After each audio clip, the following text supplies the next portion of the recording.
In this video, I'm going to tell you about the differences between the Canon 6D Mark I and the 5D Classic. Shooting on different cameras is a bit like shooting on different types of film. Different types of film would give you a different look. So with everything else being the same, let's say you have the same scene, the same lighting and the same lens, when you use a different camera body, you get like a really different output from each one. When we look at the different cameras that are available to us, it's kind of important and interesting to understand what the differences are between them, what looks they're going to give you and what sort of functionality you're going to get from it. Now in this video, I'm going to go into depth about the 6D Mark I, and I'm going to be very specifically comparing it to the 5D Mark I. What the 5D Classic gave people was really good color rendition, really pleasing files. The way the images render just look very, very nice. I've made videos on that before. It's going to be a camera that you have to work on and really get to know and really get to grips with to get the best out of it. But there are also plenty of times where you just think, I would like something that's as close as possible to the 5D Classic, but with modern benefits. And the two cameras that come out of that question are the 5D Mark II and the 6D Mark I. To me, the 6D Mark I is the closest successor to the 5D Classic in terms of what you're actually getting out of the camera. You'd think that the 5D Mark II would look the same as the 5D Mark I, and it would just improve on ISO, improve on all the other features that you have in the camera. But that's not the case at all. When Canon made the 5D Mark II, it had a completely different direction with the color range and tonality that came out of the camera, which I also think looks really nice in its own way. It's just really different from the 5D Mark I. The Mark II is much more brown and earthy toned, and the 5D Mark II doesn't have that creamy rendering that the Mark I has. The 6D Mark I, when you're looking at modern cameras, reminds me most of the 5D Classic. However, it's not the same. It is different. It's just closest. How does it look different? The 6D Mark I introduces a slight yellow cast to the pictures. And I don't mind it, and I'll tell you why. Because the 6D has that creamy look that the Mark I has. And I think that creamy look, it's like the highlights are creamy on the Classic. The 6D has that too. I think it very much has that. And I find it very pleasing.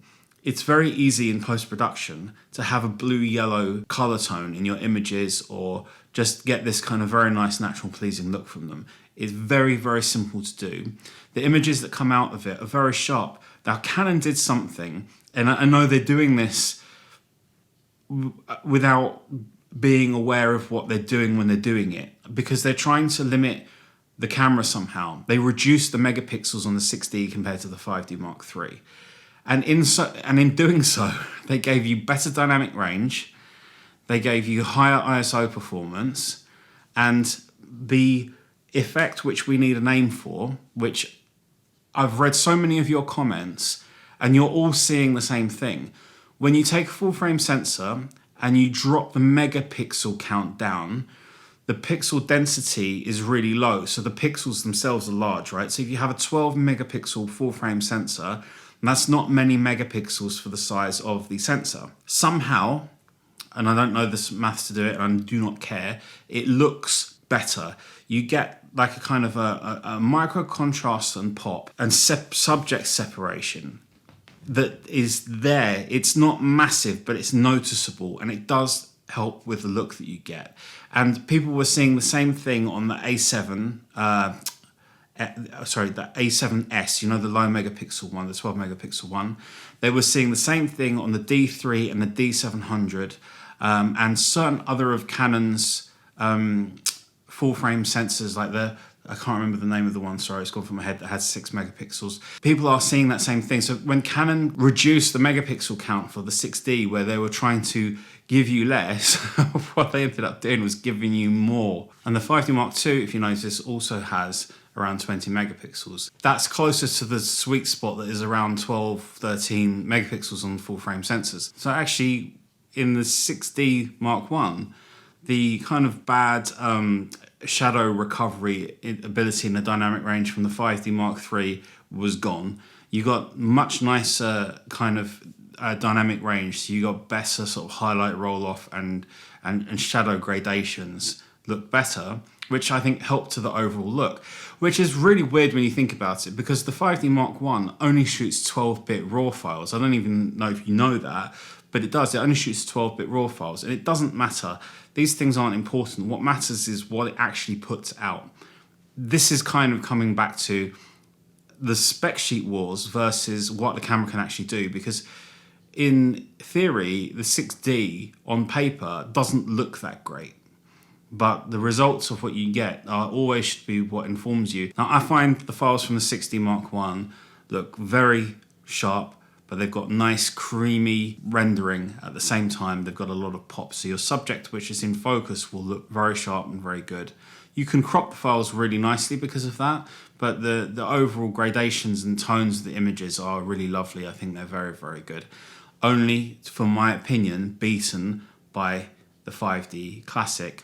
And you could argue the 5D too. This is just a very different look, that's all. You wouldn't go wrong with any of these cameras. Now, where the 6D really improves over the 5D Classic is in all of the functionality areas. The 6D, though, has the same focus array that's in the 5D Classic. It has the same focus point layout. It's just been beefed up. It's like the next generation up in function, in performance. Yeah, it's like the next generation up in performance, but it's not going to give you've still got the same focus point array, the same layout. If you're used to mirrorless and you're seeing these cameras, you need to understand that these cameras are designed for the center focus point, and the outer focus points are like an afterthought. They're there, you can use them, and they're not very accurate. The one thing that they did get right is they made them really small. One thing that always annoyed me on my Nikon D3S was the focus points were so big that if you were doing a portrait with a wide aperture prime, you couldn't select the eyeball.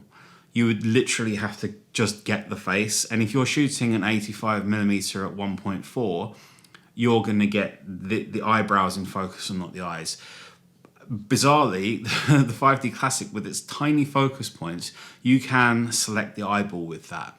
And when I say select the eyeball, I mean you can put the focus point over the eyeball. You can't. It has no eye tracking or detection. And the 6D has the same thing. So that's good in that sense. It's just that you're going to have to take several shots because several of them are going to be out of focus. The accuracy is not so high.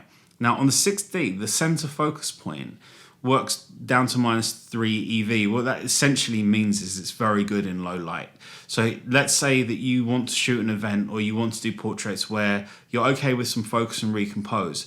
That center focus point is very, very good. It will smoke the 5D Mark III for that. This is the thing. This is supposed to be the lower down model, but if you take the dual card slot issue out of the equation, the 5D3, yes, has better handling because it's a bigger camera body and the control layout is superior, but pretty much everything else is better on the 6D. So the 6D has a better screen on the back. It's actually got a pretty decent screen. It's very vibrant, very easy to see, it's colourful, it's nice to use, and it uses the newer, when I say newer, gosh, this is going back a bit, they're all old in comparison, but it uses the newer battery. It uses the current Canon batteries. 5D Classic uses the old type of batteries, and the battery life on them is not that great. The Canon 6D's battery life goes on forever. It really goes on forever. And the ISO performance on the camera is really good. You can shoot ISO 10,000 and you're good to go. It's going to give you all of those modern features. It shoots with SD cards. I like that. SD cards are good, so you can stick in a nice big SD card and get on with it and shoot. If you're trying to decide one or the other, the 6D or the 5D Classic, get the 6D, and if you can afford to. If you haven't got the money and you're thinking, is the 5D Classic a good camera for me? The 5D Classic is a brilliant camera to learn on, and it's also a brilliant camera for people that have newer and more advanced camera systems that want to get back to basics a bit sometimes as well. The difficulty about using these cameras on actual jobs, so if you want to do that or work that really matters to you, is that with the 5D Classic, you'll always have that feeling like, is it going to get me the shot? Am I going to do it? The answer is yes, it will, but the worry from having that feeling, it's better to just go for the 6D and not have that fear. Does that make sense? To not have that fear there, even though it's not the 5D, it's just in your head. The 6D, you'll know I've got the shot. I can see that it was in focus. You can kind of, you know that you've got your exposures right and so on. That's much harder to tell on the 5D Classics. It's not going to give you that feeling of like, right, I know I've got the shot now. And unless you get really very experienced with it, and then I think it's okay again. But I've shot weddings on the 5D Classic, not many, and I have no problem shooting them. It's just that you always have that thing in the back of your mind. I hope that was in focus. I hope I got this, and I hope I got that. Whereas when I only shot a couple of weddings on the 6D, and it's just, you just know you've got everything, and that's worth something in itself. That's kind of worth paying for in its own right. So to sum up, I would say for me, the 6D Mark I is the natural replacement for the 5D Classic. If you own a 5D Classic and you're looking for something with more modern features, my opinion is the 6D Mark I is your answer. Okay, and the 6D is just a very nice camera to have. It's a very nice camera to own. If you find these videos useful, please give me a like. It helps the channel a lot. And consider subscribing if you're new here. Drop me a comment, let me know what you think, what cameras you're using, and I'll try and get back to you. If you want to help support the channel, also you can buy me a coffee in the link in the description below as well. That would be much appreciated, as it would help me make more of these videos. If you want to see my overall roundup with a few other cameras thrown in as well, then check out this video over here.